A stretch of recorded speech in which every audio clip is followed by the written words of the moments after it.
Could the future of childbirth be devoid of labor pains, maternity wards, and the 9-month gestation period we've come to know?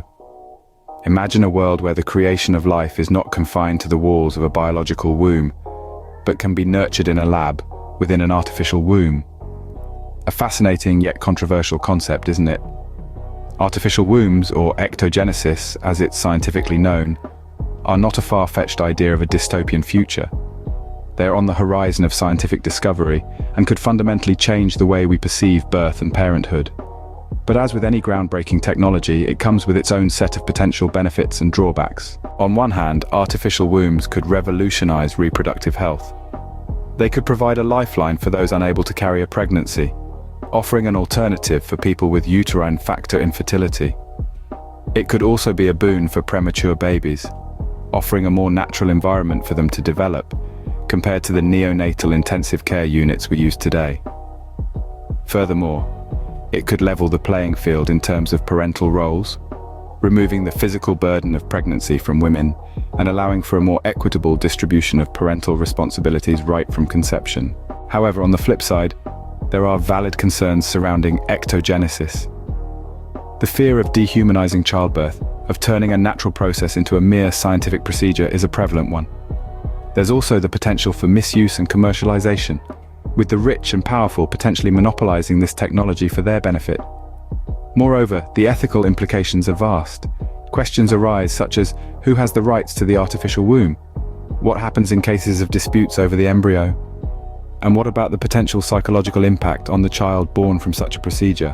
While the technicalities of artificial wombs are fascinating, it's the social impact that truly intrigues. The advent of artificial wombs could be a game changer for women who are unable to carry a child, or for those who choose not to.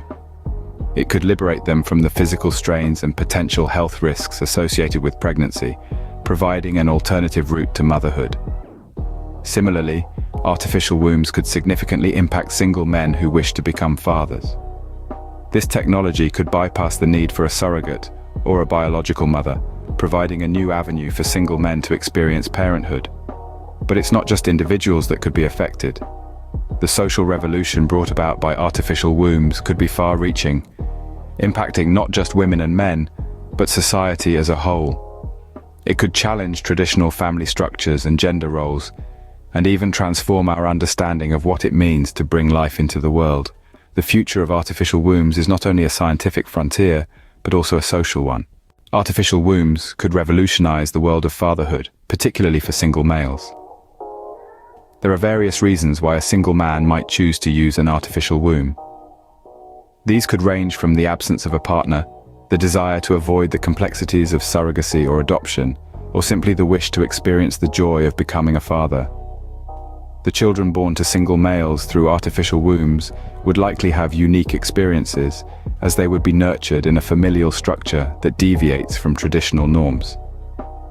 The societal impact of single males being able to have children without the need for a woman could be enormous. It could challenge the conventional notion of family, expanding it beyond the traditional mother-father paradigm.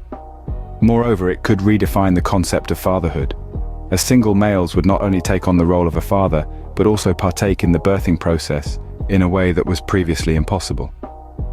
This could lead to a greater understanding and appreciation of the process of bringing life into the world, a task traditionally associated with women. In conclusion, the use of artificial wombs by single males could usher in a new era of fatherhood and family structures, broadening our understanding of what it means to be a parent. As with any revolutionary technology, the use of artificial wombs may need to be regulated. The potential for misuse or abuse is high, and careful thought will need to be given to who can use artificial wombs and under what circumstances. This could mean restrictions based on factors such as age, health status, or even socioeconomic status, with the aim of ensuring the best interests of the child. The ethical considerations that might inform these restrictions are numerous and complex. They could range from concerns about the commodification of human life to worries about the potential for a new form of eugenics. It's also important to consider the potential consequences of unrestricted use of artificial wombs. Could there be a risk of overpopulation? Might we see a widening gap between those who can afford to use this technology and those who cannot? These are all questions that will need to be carefully considered as we move forward. In conclusion, the regulation of artificial wombs will be a complex and contentious issue, with the potential to shape not only the future of reproduction, but also the future of our society as a whole.